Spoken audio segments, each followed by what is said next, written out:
Salam sejahtera dan salam Sarawakku sayang. Buletin UKAS edisi malam 19 Januari 2021 bersama saya Janet Bennett.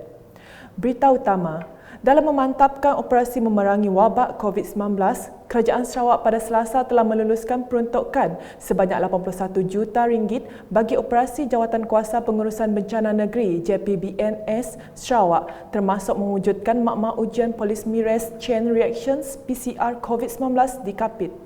Timbalan Ketua Menteri Sarawak Dato' Ahmad Douglas Unggat Embas berkata, usaha tersebut menunjukkan komitmen kerajaan negeri yang bersungguh-sungguh memastikan keselamatan rakyat Sarawak sentiasa dilindungi daripada wabak COVID-19.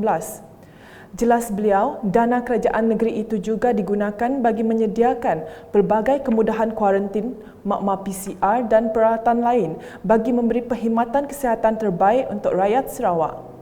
Pada hari ini juga Yang Amat Berhormat Ketua Menteri telah meluluskan peruntukan untuk operasi SDMC dari Januari hingga Jun sejumlah ringgit Malaysia 81 juta. Jumlah ini adalah termasuk kepada kos untuk kita to set up Kapit PCR Lab. Bercakap dalam sidang media harian COVID-19 di Kuching pada Selasa, beliau memberitahu terdapat 156 kes positif baharu dikesan di Sarawak, menjadikan jumlah keseluruhan kes meningkat kepada 2,367 kes. Hari ini terdapat 156 kes positif dikesan di negeri Sarawak, 65 di Sibu, 28 di Miri, 24 di Kenawit, 15 di Beluru, 10 di Serike, 3 di Sebauh, 2 di Kuching, 2 di Bentulu, 2 di Subis, 1 di Dalat, 1 di Belaga, 1 di Meradong, 1 di Samarahan dan 1 di Daro. Dalam perkembangan sama, Dato' Ahmad Douglas turut mengumumkan bahawa terdapat kluster baharu di daerah Miri, iaitu kluster Rakut yang dikesan melalui saringan kontak kepada kes positif COVID-19. Hari ini Jabatan Kesihatan Negeri Sarawak mengisytiharkan satu kluster baru COVID-19, iaitu kluster Rakut yang melibatkan hanya daerah Miri, Sarawak. Indeks kes kluster ini adalah kes ke-1740 dikesan melalui saringan kontak pada kes positif COVID-19 12 Januari. Hasil pengesanan secara aktif kontak-kontak kes ini, 9 lagi kes telah dikesan, termasuk 6 yang baru pada hari ini. Sehingga 19 Januari 2021 jam 12 tengah hari, seramai 33 individu telah disaring. Sementara itu, Ketua Penolong Setiausaha Kementerian Kerajaan Tempatan dan Perumahan Sarawak, Desmond Jerukan, memaklumkan aktiviti ekonomi seperti spa dan reflexologi tidak dibenarkan beroperasi. Jadi saya di sini ingin menjelaskan sedikit mengenai aktiviti ekonomi yang boleh dan dibenarkan dibuka untuk menjelaskan kekeliruan mungkin mengenai senarai yang telah dinyatakan oleh Dato' Ahmad tadi, di mana ada dinyatakan bahawa spa dan reflexologi boleh dibuka.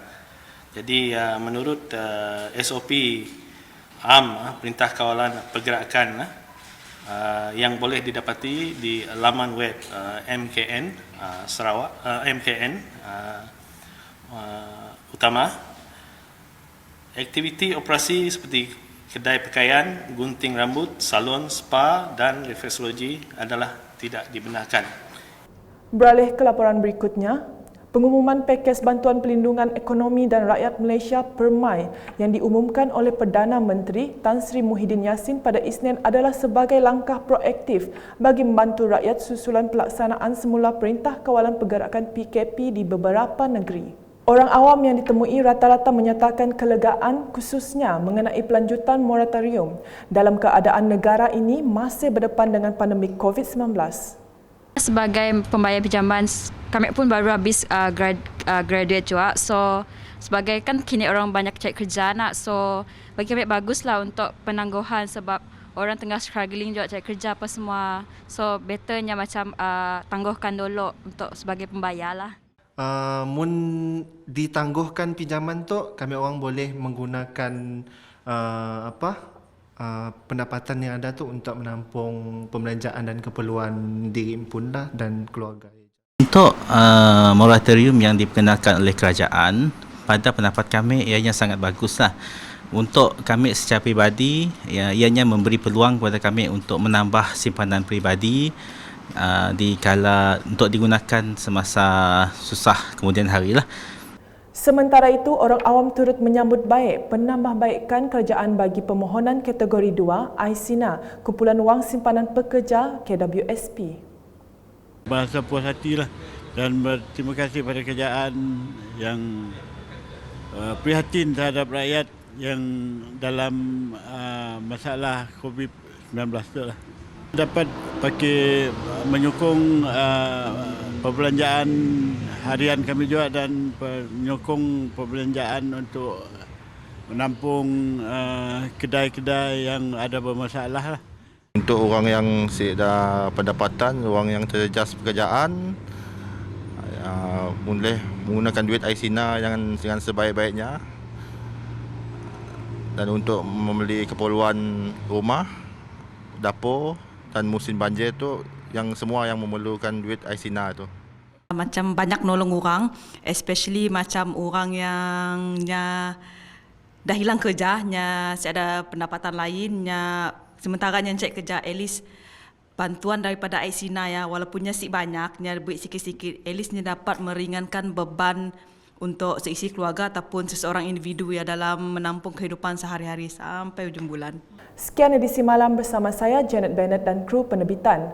Berita lebih lanjut boleh didapati di semua platform media sosial UKAS termasuk portal ukas.sarawak.gov.my dan pastikan anda subscribe UKAS channel di YouTube. Salam UKAS.